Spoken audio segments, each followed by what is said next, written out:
Okay, so all the chits have gone back into the bag, so we're now ready to do the first draw of the next stage. So let's get on with it and see what happens. So here we go.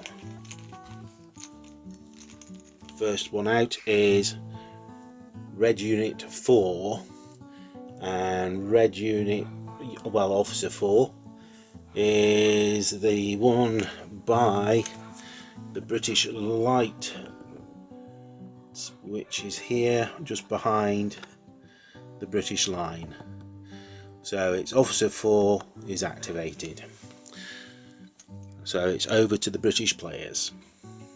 Okay, so the British Officer number 4 has been activated, and he's going to activate the British Light unit, which has got 1 point of shock on it and it is unloaded. And their first activation is going to be to move, and they're going to move up along the back of the British line as far as they can towards the native contingent who are close to the French Marines at the back, to support them. They're going to see how far they can move with the first activation and the free move which light troops get, see how far that takes them, and then they will decide what to do with their second activation, whether they move again or whether they reload at that point. So let's go down to the dice tray and see how much movement they are going to get. So their movement will be on 2 dice. I'll just move the chit, and here's the 2 dice. So this is for the movement. They get -1 because of the shock, and they will move 1 inch. So I think they might want to roll again for movement, so we'll see what happens, and I'll get back to you. Thank you very much. Okay, so the first activation for the British light troops was a bit disastrous, rolling on 2 dice because they used their extra movement. They rolled 2 1s, and they already had a shock on, which meant that one of those ones was taken off, so they only managed to move 1 inch. So the British have decided to move again, and they have requested that I use different dice, so that is what I will do. So here we go, looking for as high as they can get to move, but they won't have a penalty on this movement, and they get 4 inches of movement. Okay, so we'll do that, and then we'll go to drawing some chits. Right, so the British have moved up their 4 inches, which has put them fairly and squarely behind the line units. So we'll now go and draw the next chits.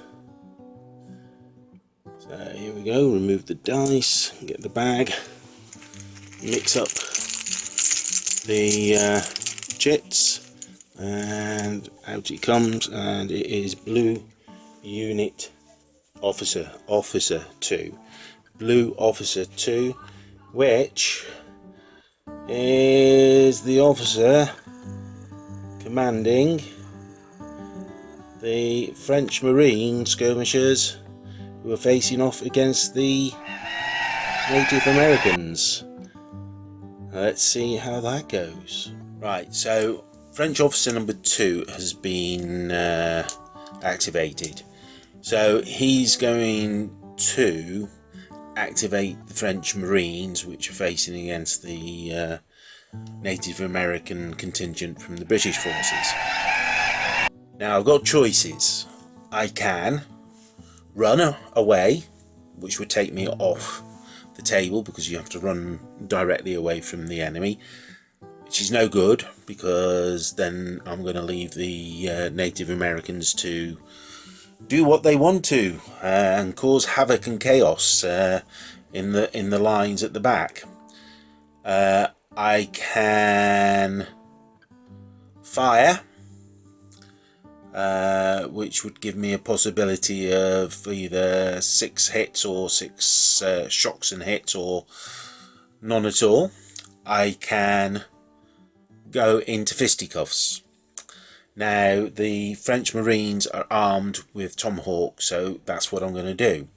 So before we get into fisticuffs, I now roll 1 dice per man, so there's 6 Marines there, because I'm not counting the officer. So 6 Marines with tomahawks. So I'm going to roll now for shock, and if I get a 5 or 6, that will add more shock to the Native American Indians. So we'll go down to the dice tray.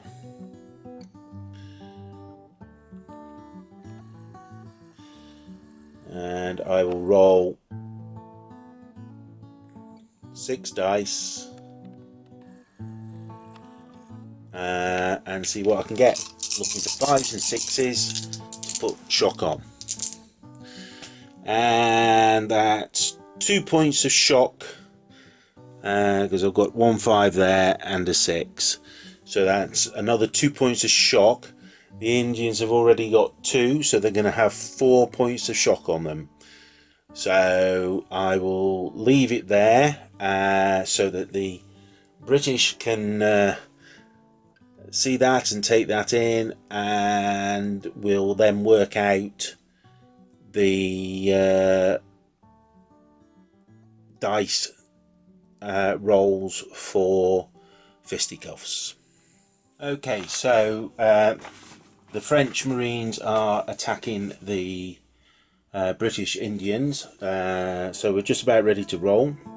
There's just a little bit of chatting before I roll the dice, so you know the process. So the Marines are skirmish troops, so they get an initial of 6 dice at +1 because of the leader attached. They get +2 because they're aggressive troops, so they have 9 dice. The Indians, their tribe, so they start with 8 d6, 1 for the leader that's attached, 2 for aggressive, but -2 because of the amount of shock that they've got on.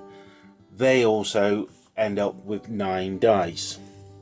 So it's equals at the moment. So what I'm going to do, as the French are attacking, I will roll their dice first, and we are looking for 5s and 6s. 5s inflict 1 kill, and a roll of 6 inflicts a kill and a point of shock. So 5 and 6s to do any damage. So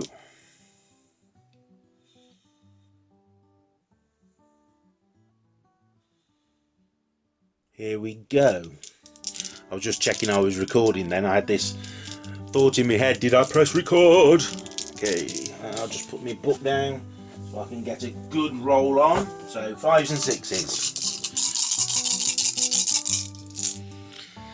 And that's not brilliant, so I've got 1 6 and 1 5 for the French. And now I will roll for the British. Put those dice out of the way. So here are the British, and they get, oh bloody hell, pardon my French. So the British have got 1 2 3 4 5. So the way it works out is that you work it out on the amount of kills. So obviously at this point the British have done exceptionally well.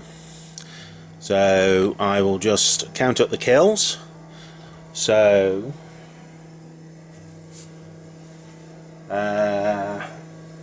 a 5 is a kill, a 6 is a kill plus a shock. So they've got 1 2 3 4 5 kills, which leaves 1 man on the French, and the French did 2 kills on the Native Americans, but they will put a point of shock on right now. So the British have defeated the French by 3, which means the French are thrown back 12 inches facing away from the enemy, and they get an extra 3 points of shock. Well, as there's only 1 man there, they've got 2 shock from the dice roll plus another 3 is 5, and they've gone off the table. So basically that unit of French is destroyed. So I will end it there. I will remove the figures and put the shock on the Indians, and the next video will be the bad things happen. Right, so we're down to force morale and bad things happen. Now I've got an option of a group breaks or a group wiped out. Well, I'm going to say that the group was wiped out because basically there was 1 man there and the amount of shot that they've got on, and they've gone off the table. So the group's wiped out. But also I've got a status 1 leader who's routed off the table. But I also think I probably need to roll to see if the leader is a casualty. So so there was 1, 2, 3, 5 kills. So on a d6, let's see, after each round, roll a d6 for any hits on it if the number rolled is equal to or less than the number of men killed in that round of fisticuffs, the leader is hit. So basically I've got to roll a 6 here for the leader to survive. He doesn't, so the leader has been hit, so I need to look on the leader loss table, if I can find that. Leader casualties. Right, so on a d6, 4 to 6 is light wound, 2 to 3 knocked out, 1 dead. And it's 3, so he would have been knocked out.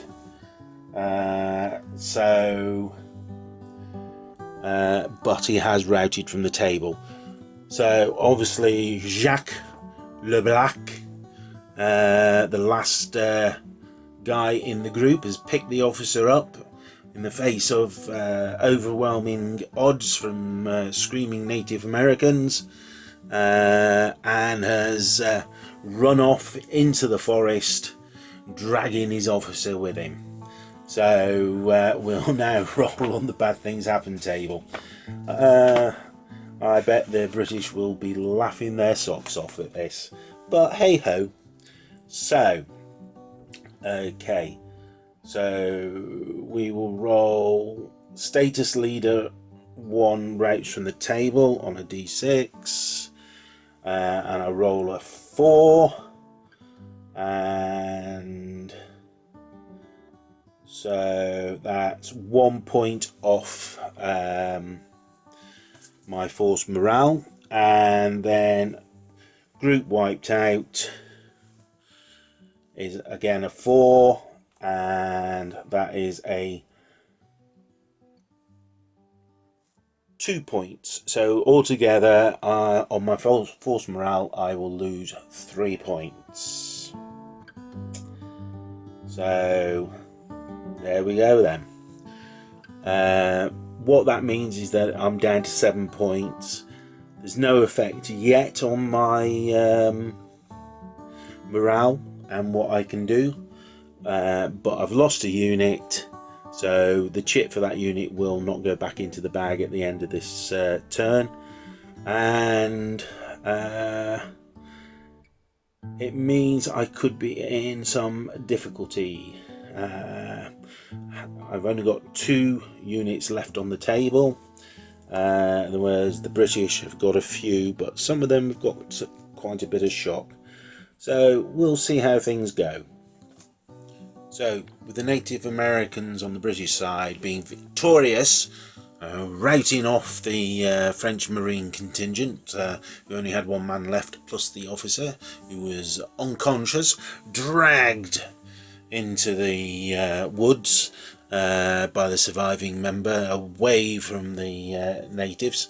I think there's a medal there for that man, saving his officer. But it has been a disaster for the French. So with that in mind, we now go to the next chit to come out of the bag. These could be significant. So let's see what we get.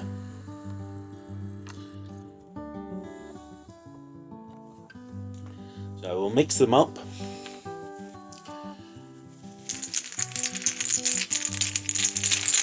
And draw the next chit out, which will be a blue flag. So we'll carry on from there and draw another chit, which will be another blue flag. Ooh, that's 2 blue flags. 1 more flag, and it's a random event. So let's see what happens next. Got one, and it will be a red flag. So that's 3 flags out. Now, normally it would be a random event, but my unit has gone, and therefore there's no unit to make a random event on, because I don't think it would be fair to come back down to officer 4. So there's no random event, but there's 2 blue flags and 1 red flag out. And the next chit out of the bag is red unit, or red officer 1 I should say. Red officer 1, which is the officer who is attached to the British line unit. So I'll just show you that. So there is the British line unit, and just behind is a British officer number 1, and the wider field of play for you all to see. So we'll leave it there, and I'll post this up for the British players so they can see what the situation is. Right, so British officer number 1 has been drawn, but before we carry on with the British go, there's a couple of things I need to do.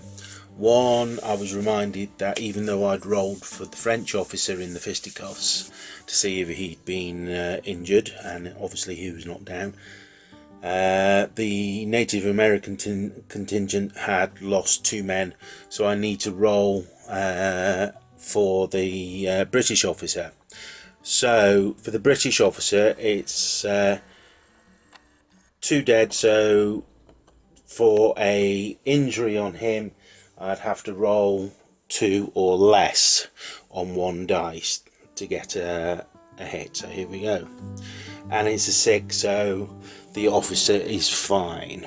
Now the next thing is that when I drew the next chits before I got officer 1 out, I drew 3 flags out. There was nothing to do on the random events because my unit had disappeared and they were the last ones to activate. But the French have got 2 blue flags out. So that means that I can play that on the French infantry regiment to fire under sharp practice, thus getting a volley in before the British can, and this might make all the difference. both units have got a total of 4 shock on them.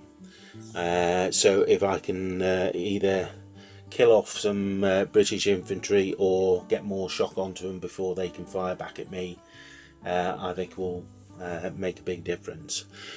So I'm going to do that now. So I have 1, 2, 3, 4, 5, 6, 7, 8, 9, 10, 11, 12, 13, 14 men firing, which would give me 14 dice. Because the unit has 4 shock on, for every 2 points of shock they will lose a dice. So that 14 will go down to 12. There are no other modifiers, so I'm going to be rolling 12 dice, hitting on 6s, because they're firing at long range. So 12 dice hitting on 6s. And basically they're in a panic and their shots have gone wild. No hits whatsoever. But they fired, so I'll put smoke on them so that we know that they fired. And obviously the flags have now been used, so I can't use that. I think the gods of dice have turned. Okay, I'm starting this video again because I got to the point where I had to roll dice and realised that all my dice, or 6-sided dice, were in the car. Anyway, British officer's been activated. Number 1. He's going to he's taken a point of shock off the British Line Regiment, which means now that they can move all together at the same pace, so every unit in the formation has 1 shock on them, which means that they will be on a d6 they'll lose 1 point of movement. So he's going to activate the formation. They're going to move, and then at the end of the move they're going to reload. Okay, so here we go. 1d6 worth of movement. I'll roll it on the white ones because they don't like me orange dice, the British, for some reason. So let's just go down to the dice tray and see what they roll. So here we go. So they actually only move up 1 inch because they rolled a 2, and they lose 1 d6 worth of movement. So they will move up 1 inch and will then reload. So pull that up and we'll finish there.